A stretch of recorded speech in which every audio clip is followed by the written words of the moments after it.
तो मैं कोट करना चाहता हूं कि दिल्ली के मुख्यमंत्री जी ने, जिनका वो आलीशान शीश महल बना हुआ है, उन्होंने 27 अक्टूबर 2013 को शीला दीक्षित जी के विषय में लिखा था ट्वीट, और उनको मैं कोट कर रहा हूं। उन्होंने कहा कि दिल्ली की मुख्यमंत्री शीला दीक्षित जी के घर में 10 एसी लगे हैं, मैंने तो सुना है कि बाथरूम में भी एसी लगे हैं, कौन भरता है इस एसी का बिल?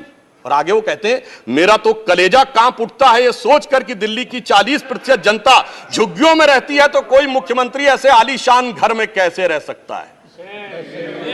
मैं कहना चाहता हूं, देखिए केजरीवाल जी का कलेजा कापा हो या ना कापा हो, रूह कापी हो ना कापी हो, रूह है क्या है, किसकी रूह है, उस पर मैं टिप्पणी नहीं करना चाहता, मगर मैं एक बात जरूर कहना चाहता हूं कि शीला दीक्षित जी जहां भी होंगे उनकी रूह को बहुत तकलीफ हो रही होगी कि जब उनके ऊपर ऐसी बातें करने वालों के साथ वो सारे लोग आज आकर खड़े हुए होंगे। वैसे महोदय, उनके घर में 10 एसी थे, यहां तो 15 टॉयलेट भी हैं, और इतना ही नहीं, एक एक करोड़ रुपए के पर्दे भी लगे हुए हैं, और 1 करोड़ रुपए के पर्दे का एस्टीमेट है। और इतना ही नहीं, अब सुनिए, उनके सामने एक दूसरी समस्या हो गई है कि अभी तक जो बातें चल रही थी, अब उनके सामने यह समस्या है कि उन चीजों को कैसे छुपाएं। देखिए, मैं इनके लिए कहना चाहूंगा कि अब उनकी फितरत जग जाहिर हो चुकी है। तो आज आम आदमी पार्टी की स्थिति यह है कि अब जो चेहरे से जाहिर है छुपाएं कैसे, तेरी मर्जी के मुताबिक नजर आए कैसे। अब इस घर को सजाने का तसव्वुर हुआ बात की बात, अब तो मुश्किल है कि इस घर की हकीकत को छुपाएं कैसे।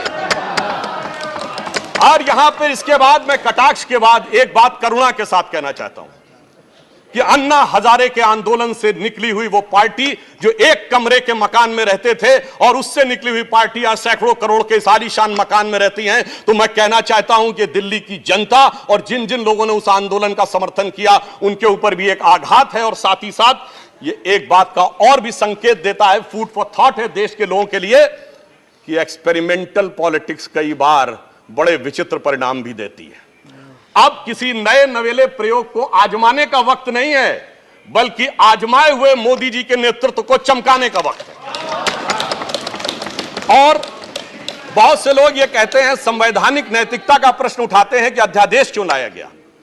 अध्यादेश के लाने का तात्कालिक कारण मैंने बता दिया, और वैसे मैं अपने विपक्ष के लोगों के सुलभ संज्ञान के लिए बता देना चाहता हूं कि इन लोगों ने कितनी बार अध्यादेश लाए हैं। नेहरू जी की सरकार में 70 बार, इंदिरा जी के जमाने में 77 बार, राजीव जी के समय में 35 बार, नरसिम्हा राव जी के समय में 77 बार, मनमोहन सिंह जी के समय में 61 बार, और जो यूनाइटेड फ्रंट गवर्नमेंट बनी थी भाजपा विरोध में, उसमें 1.5 साल में 77 बार। तो मुझे लगता है अध्यादेश का विषय उठाने से पहले इस अंक गणित को भी देख लेना चाहिए। अब मैं एक और बात कहना चाहता हूं, जो संविधान की दुहाई देते हैं उनके लिए, ये तो वो लोग हैं सभापति महोदय जिनकी संविधान में क्या आस्था है।